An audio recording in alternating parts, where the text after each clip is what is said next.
Alors, vous savez, je suis très branché psychologie positive. Je pense que certains le savent, pas mal de gens ici doivent le savoir. Et un principe enfin, une des qualités dans la psychologie positive, une des vertus, si vous voulez, c'est l'indulgence. Et je vous ai déjà demandé l'indulgence, je crois, à chaque fois, mais je vous la demanderai à nouveau, parce que, tout simplement, ce que vous allez entendre, c'est le produit d'un travail en direct. Je n'avais aucune note ce matin, et j'ai essayé de compiler tout ce qui s'est dit depuis tout à l'heure.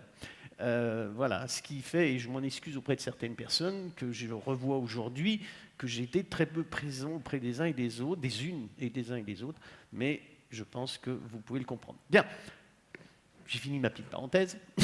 Alors, qu'est-ce que je tire, qu'est-ce qu'on pourrait éventuellement tirer la substantifique moelle de tout ce qui vient d'être dit? Moi, j'ai envie de vous dire, répartissons ça en 3 temps. Les 3 temps de mon exposé, mais les 3 temps aussi existentiels en quelque sorte. Premier temps, le temps du constat, d'un constat peut-être délicat, problématique, qui est celui d'un certain déterminisme, d'une certaine fatalité.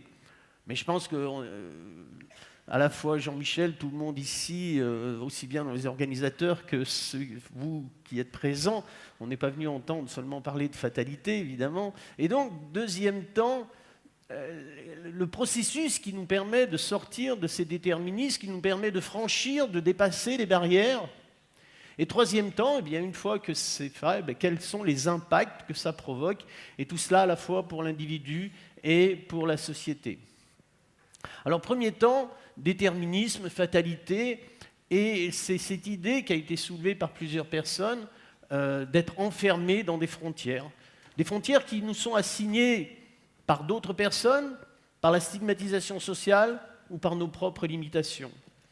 Alors, quand je vous disais être enfermé dans des frontières assignées par d'autres personnes, eh bien, par exemple, Karim nous a dit que ça peut arriver même dans un très beau métier qui s'appelle le métier d'éducateur.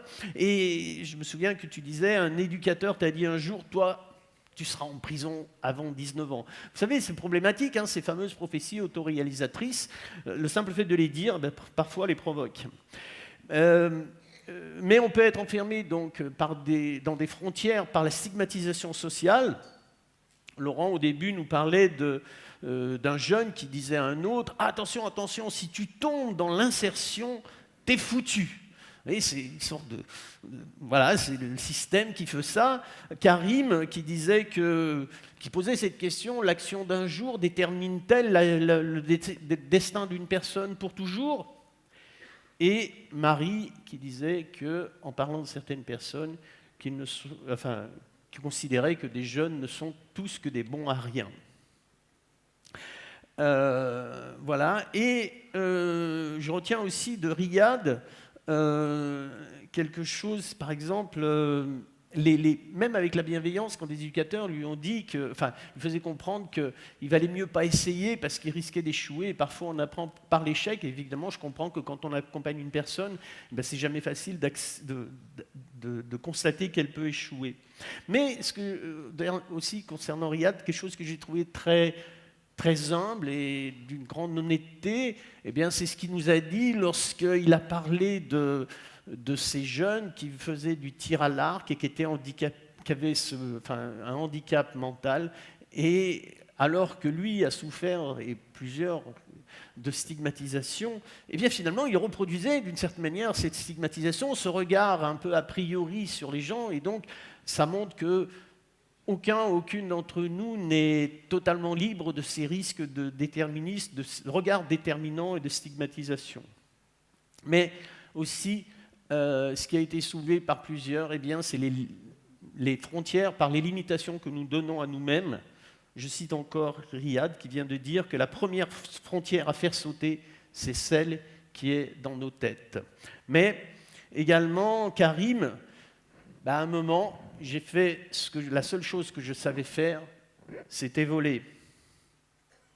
Et là, au tout début, Jean-Michel nous a dit qu'il y a un certain nombre de frontières qui en fait sont artificielles.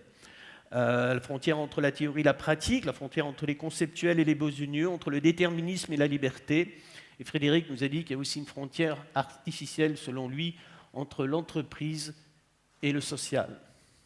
Alors, puisque les frontières peuvent être considérées comme artificielles, créées socialement par les autres, par nous-mêmes, eh bien, il est intéressant de savoir comment on sort de ces frontières, et c'est là que j'aborde le deuxième point, l'aspect du processus.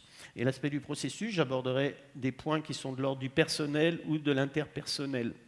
D'abord, dans le sortir de ces frontières, eh bien, au niveau personnel, c'est souvent un déclic personnel qui se fait. Par exemple, Marie Trébucane ce matin qui nous disait, quand elle se retrouve donc à Cergy-Pontoise, mais dans quel monde je vis? Est-ce que j'appartiens à ce monde de l'ESSEC? Est-ce que j'appartiens à ce monde de cette banlieue de Cergy? D'un côté CSP++, et de l'autre côté milieu populaire, donc ça interroge, et ça interroge à sortir des frontières. Frédéric qui dit « J'ai connu des managers malveillants, et ça fait des catastrophes humaines. Comment je peux faire pour changer ça ?» Et qui nous dit qu'il a choisi de faire des études de commerce, HEC, pour pouvoir mener un management bienveillant tel qu'il l'entendait. Dans ce processus, je viens de parler de l'individu, mais ce qui joue beaucoup, évidemment, ce sont les relations humaines. Tout d'abord, la confiance qui peut être accordée à une personne et que la personne peut ressentir. Marie qui dit « Je fais confiance aux capacités et à la créativité des jeunes ». Et parfois, elle s'est trouvée face à des personnes qui, elles, ne faisaient pas confiance, et parfois, il y a d'autres barrières à franchir à nouveau. Cette confiance provoque un effet de reconnaissance chez la personne qui en bénéficie. Karim qui nous dit « L'école, c'était le seul endroit où j'étais un enfant comme tout le monde ». Et aussi cette belle phrase qu'il nous a citée de cet homme qu'il a rencontré en prison et qui avait plus de 37 ans d'emprisonnement derrière lui et qui lui dit cette phrase que j'ai trouvée magnifique « Toi, Karim, on dirait un papillon avec une mâchoire de pitbull ». Je pense qu'à ce moment-là, Karim connaissait surtout le côté pitbull, mais peut-être cet homme lui a fait découvrir qu'au fond de lui, il y avait un papillon fragile. Philippe aussi, qui dit que... C'est vrai moi j'ai tendance à penser ça, je ne suis pas du tout musicien, mais j'ai tendance à penser que les gens qui font de la musique, ils ont la chance parce qu'ils ont eu des parents qui avaient branché par la musique. Et depuis un certain temps, je rencontre un certain nombre de gens musiciens qui n'ont pas eu ça. Et Philippe, je viens de découvrir que c'est également son cas. Je n'ai pas été encouragé par mes parents, loin de là, mais je me suis senti autorisé et reconnu par des personnes, dont un artiste peintre, d'où l'importance de l'accompagnement, qu'il soit dans un cadre professionnel comme vous le faites, ou dans un cadre non professionnel, comme des exemples que je viens de citer. Alors, là, il y a aussi une notion qui est importante, que dans le métier du travail social, on connaît bien, c'est l'importance pour des personnes qui accompagnent, eh bien, de poser un cadre structurant. Karim a incité sur l'idée du cadre qui était posé par des éducateurs. Là, dans un des films, on voyait un jeune qui parlait du courage et du sérieux quand ils ont fait ce petit film. Et puis Philippe, donc notre chef d'orchestre, qui nous parle que la musique, l'harmonie, c'est de l'organisation dans le temps et de l'espace. Pour obtenir l'harmonie, il faut travailler de manière organisée, respectueuse et sensible. Et un élément très important qui permet d'avancer à titre personnel, qui a été relevé à plusieurs reprises, je crois, c'est le fait de pouvoir se projeter dans l'avenir. À un moment, Karim a dit qu'il s'était dit « Je ferai tout pour m'en sortir. Je me suis fait cette promesse, je ne reviendrai jamais dans cette prison. » Et ça aussi, c'est une prophétie autoréalisatrice, mais dans le sens positif, et qui a pu se réaliser. Dans un registre très proche, les jeunes comédiens du film, et qui, dans la fiction, mais s'identifient à Omar Sy, et que ça devient en quelque sorte un rêve, même s'il n'est pas facile à réaliser. Et d'ailleurs, Riyad vient de nous dire, ce proverbe brésilien, avoir un projet seul, c'est un rêve, mais avoir un projet à plusieurs, ça devient une réalité. Et puis, ce n'est pas seulement une projection dans l'avenir à titre individuel, c'est aussi une projection dans l'avenir pour la société. J'ai beaucoup aimé ce mot que Marie assume complètement, qu'elle se définit comme totalement utopiste, et elle dit que, enfin, et moi j'ai parfois entendu dire des gens, mais nous ici on peut rien faire, on est des petits citoyens, on peut rien faire, on n'a pas bon. Et on voit bien là, c'est une initiative citoyenne de 3 personnes et qui vont provoquer des politiques publiques qui vont toucher aujourd'hui 120 000 jeunes. C'est extraordinaire. On peut agir. Un autre point, évidemment, dans cette évolution personnelle, c'est la résilience. Alors la résilience, on en a eu plusieurs exemples aujourd'hui. L'exemple de Karim, l'exemple de Philippe, l'exemple de Riyad. Et je me souviens d'une discussion que j'ai eue donc, avec Riyad, et parce que, bon, certains ici savent que moi, je suis personnellement également une personne résiliente. Et en fait, ce qui nous trouble beaucoup, c'est qu'on ne vivrait pas la belle vie que nous vivons aujourd'hui si nous n'étions pas passés par les souffrances que nous avons connues. Et ça c'est assez... Je ne suis pas en train de valoriser la souffrance, loin de là, j'aurais préféré m'en passer, je pense que lui aussi. Mais au niveau existentiel, c'est très troublant comme sentiment. Mais toujours est-il qu'il est possible de rebondir et que c'est une force pour l'avenir. Maintenant, je terminerai par le dernier point. Quels impacts ça a, cette sortie de la frontière, en quelque sorte, in fine. Là, je viens de vous parler du processus, et maintenant de l'aboutissement.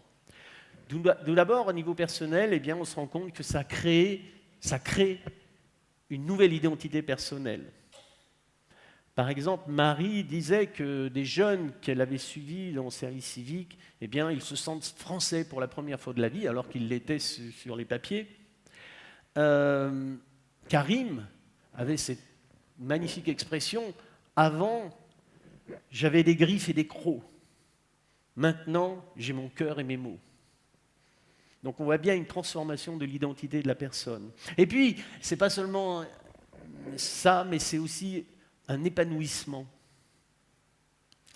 Un épanouissement, j'ai été marqué par le fait que les 2 chefs de la journée ont tous les 2 insisté sur le mot « je ». Pas « je », le « je », oui. Alors ça me fait plaisir quand même de penser que des chefs peuvent aimer jouer. Alors le chef d'entreprise qui disait qu'il a voulu, le sentiment d'y être arrivé, faire de Coperte un terrain de jeu. Et puis Philippe qui nous rappelle que on dit jouer d'un instrument et que un instrument, ça ne doit pas être un instrument de musique, c'est pas un instrument de torture, c'est un instrument de jeu. Voilà, et on peut s'autoriser le plaisir de la musique, même si on n'est pas un sachant. Un degré de plus, je viens de parler de l'épanouissement, eh bien, moi, il y a un mot que j'aime bien, c'est l'émerveillement. L'émerveillement devant la vie, et l'émerveillement, je l'ai ressenti à plusieurs reprises chez la plupart des personnes qui sont intervenues ce matin. Et je relevais quelques expressions. Philippe qui nous parle de l'émotion individuelle et collective lorsqu'on participe ou on écoute de la musique. Lorsque tu parlais du boléro de Ravel et de cette femme qui disait que la musique, c'est une fête. Et j'ai aussi beaucoup aimé ce petit garçon avec sa baguette magique qui dirigeait en quelque sorte un orchestre à sa manière. Voilà, c'était une très jolie, pas image, mais situation concrète. N'oubliez pas d'être heureux, nous dit Riyad pour conclure. Et si vous arrivez à l'être et à rendre les autres heureux, on vivra tous ensemble dans un joli monde. Voilà, et puis on peut être heureux comme pour soi-même, mais justement aussi pour les autres. Et un des effets essentiels, je pense, le franchissement des frontières, eh bien, c'est l'ouverture à l'autre et c'est l'altruisme. On voit bien que toutes les gens qui, politiquement, par exemple, nous incitent à plutôt nous renfermer dans des frontières, eh bien, il me semble qu'il y a un déficit d'empathie dans cette dynamique. Alors on peut renverser donc la proposition. Karim qui nous dit qu'il a tiré de son expérience le goût d'aider les autres, ce qu'il fait aujourd'hui dans son activité professionnelle. Marie qui me dit que c'est en donnant qu'on reçoit beaucoup. Et je ne sais pas si vous vous souvenez, la petite vidéo qu'elle a passée avec les quelques jeunes d'une cité qui parlait d'engagement, de solidarité, du service civique. Et il parlait d'engagement, de solidarité, de service des autres, de construire sa vie, se reconstruire, aider les autres en s'aidant soi-même. Toutes sortes d'expressions qui montrent que le bonheur des autres est complètement lié au bonheur pour les autres et lié à notre propre bonheur. Là, je viens de parler des aspects interpersonnels de l'impact, et puis il y a un aspect aussi d'impact sociétal. Là, c'est surtout les propos de Frédéric qui ont été assez marquants de ce côté-là, et notamment cette description que tu as faite de Natura Lub, 43 hectares d'entreprises, en quelque sorte, qui vont être première zone éco-positive de France. Ça, j'ai trouvé ça formidable. Voilà, et je souhaite longue vie au label Agrevitae que tu as créé. Bien, je ne vais pas m'étendre plus longuement. J'espère avoir rendu compte, en quelque sorte, de la dynamique, de l'état d'esprit des personnes qui sont intervenues. Et j'aimerais conclure par les propos du premier intervenant et du dernier intervenant, auquel je m'associe complètement. Riyad, qui vient de nous dire que tout est possible. Dans ma vie, je sais que c'est quelque chose qui me porte depuis des dizaines d'années. Je crois profondément que tout est possible.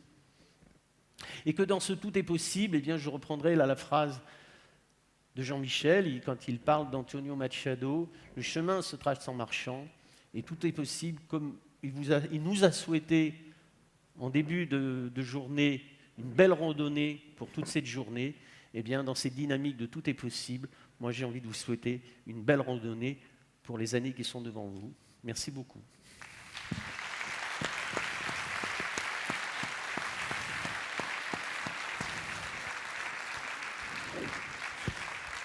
Alors, je n'ai pas tout à fait terminé. Ceux qui sont habitués de ces journées savent que après, ça se conclut, on a le mot du président. J'ai autre chose que j'aimerais vous exprimer, vous montrer.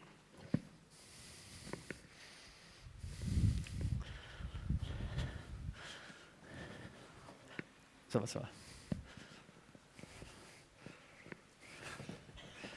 Voilà. Je ne sais pas vous, mais moi, depuis tout petit, je m'amuse à quelque chose. Et on essaye souvent, quand on est petit, de mettre un balai sur ses... Vous avez déjà fait ça? Oui? Alors on va essayer. Peut-être ça marche, peut-être ça ne marche pas. Ah, ça ne marche pas. Bah. Si vous m'aidez, et si vous essayez que j'y arriverai mieux.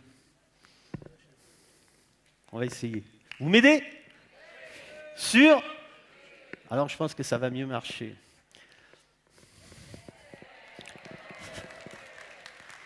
Est-ce que vous me soutenez toujours? Vous êtes toujours avec moi? Vous n'étiez pas assez. C'est ça.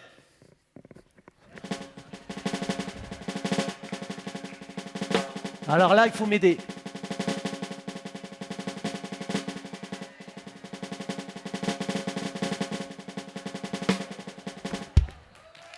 Ça peut aller plus vite. Parce qu'en fait, on peut aller plus vite.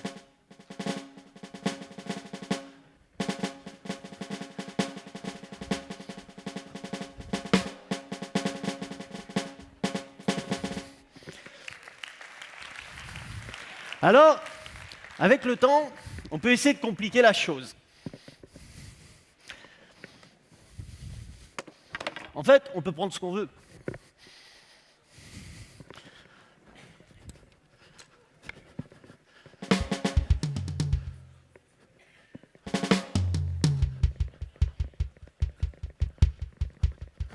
Attendez, non, c'est pas bon. Ça doit pas bouger.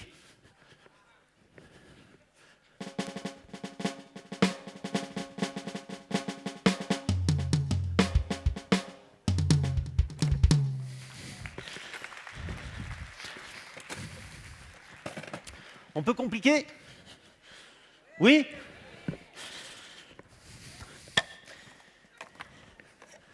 N'ayez pas peur.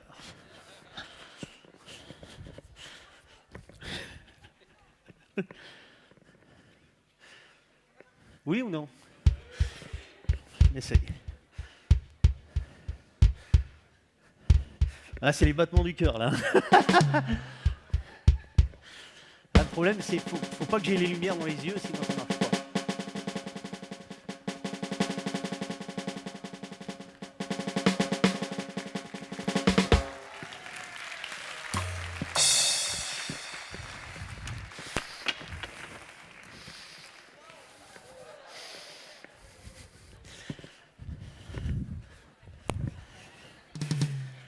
Ça va? Ah, vous savez, quand j'étais jeune, j'avais envie de... J'étais assez violent, donc vous inquiétez pas, j'ai viré ma cutie depuis. Hein. Je vais vous faire une proposition.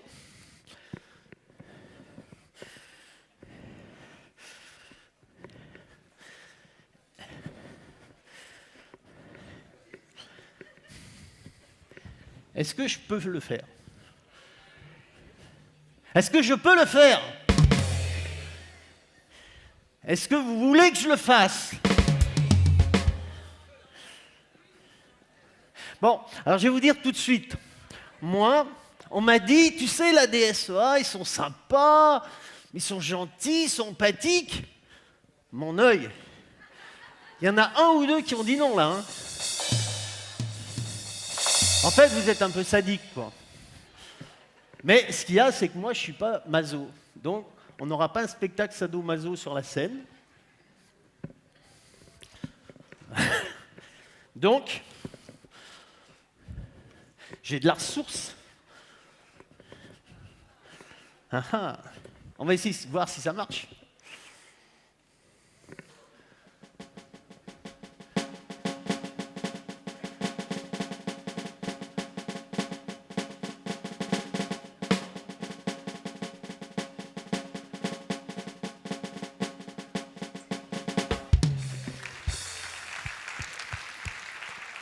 Mais en fait, je ne crois pas que vous soyez sadique. Mais maintenant, vous êtes frustré. Alors, on va essayer quand même. On ne sait jamais, ça peut peut-être marcher.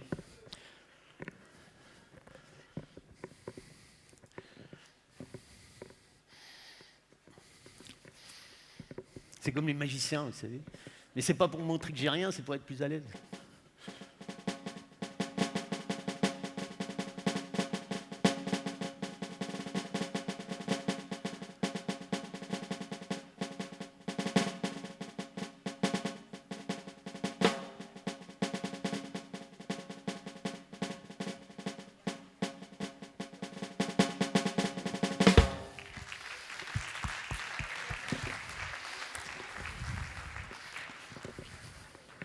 On va terminer par un truc un peu plus compliqué. On dit qui peut le plus, peut le moins. On va essayer de voir si qui peut le moins, peut le plus. Voilà. Faut que j'ai un truc. Ouais.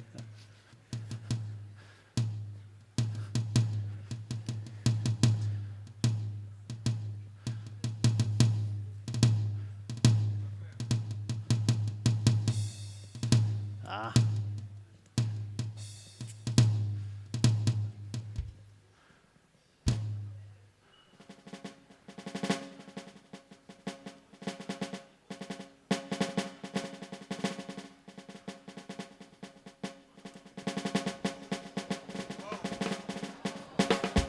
Excusez-moi. Excusez-moi. Normalement, ça marche. J'ai la lumière dans les yeux. Et ça, j'avais pas prévu. Je vais me mettre dans ce sens-là.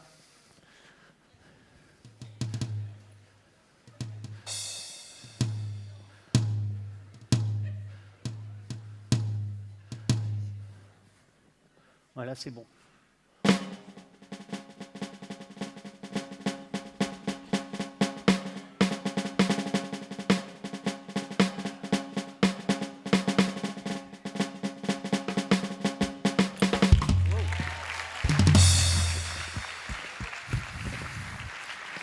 Voilà.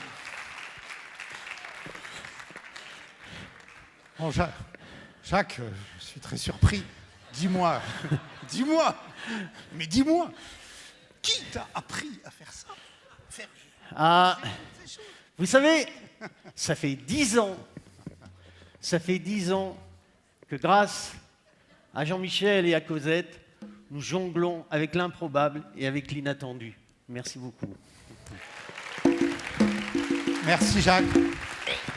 Je vais demander à Monsieur le Président, si vous voulez bien, venir conclure. Merci Jacques. Dernier petit truc. Excusez-moi. Pardon. Voilà. Allez. Je voudrais simplement ne pas, dans une journée qui est plutôt portée par la bienveillance, la bonté et l'arrêt des armes, en rester sur un poignard, une épée. Épée, fusil et canon ont fait couler bien trop de larmes. Il est grand temps de déposer toutes ces armes. Transformons les engins de mort en instruments de paix. Des fleurs de clémence, composons un bouquet. Que nos regards sombres s'illuminent au fil des jours. Que nos paroles blessantes deviennent messages d'amour. Que nos cœurs parfois secs se laissent attendrir. Que nos pensées amères de bienveillance s'inspirent. Sur les poussières d'aujourd'hui, un nouveau monde se lève. Tous ensemble, main dans la main, faisons un rêve. Ne comparons pas nos forces, accueillons nos fragilités. En douceur, l'espérance nous invite. Elle a pour nom fraternité. Un homme fut pianiste à sa façon. Il nous a offert une superbe leçon d'harmonie, de bonté et d'espoir, en combinant les touches blanches et noires. Il a su renverser d'intolérables frontières, car nous sommes tous sœurs et frères sur cette terre. Il est devenu pour nous grand sage, et tous ensemble ici, nous pouvons lui rendre hommage. Merci Jacques.